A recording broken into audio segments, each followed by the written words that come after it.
आज इतिहासकार आदरणीय आमचे बंधू इंद्रजीत सरांवर काही मनोरुग्णांनी एका व्यक्तीने फोनद्वारे धमकवण्याचा प्रयत्न केला। या घटनेचा मी निषेध करतो। छत्रपती शिवाजी महाराज, छत्रपती संभाजी महाराज यांच्याबद्दल जे वक्तव्य केलं त्यांनी त्या वक्तव्याचा मी निषेध करतो। मी इंद्रजीत सरांना विनंती करतो, आपण तात्काळ या संदर्भात कायदेशीर गुन्हा दाखल करावा। आम्ही सर्व शिवभक्त आपल्यासोबत ताकदीने उभे आहोत। मी राज्याचे मुख्यमंत्री व सर्व माननीय आमदारांना विनंती करतो की उद्याच्या अधिवेशनामध्ये आपण सर्वांनी एक कायदा तयार करावा। कुठल्याही महापुरुषांबद्दल चुकीचं वक्तव्य जो व्यक्ती करेल, आतंकवाद्याप्रमाणे त्याला शिक्षा झाली पाहिजे।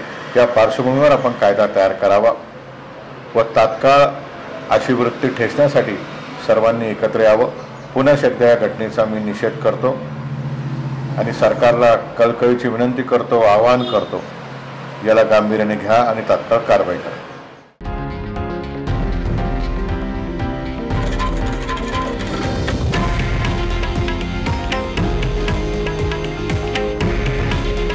हे आहे देशातील नंबर 1 न्यूज नेटवर्क आणि आपण पाहत आहात TV9 मराठी। काळजी तुमची, हित महाराष्ट्राचं।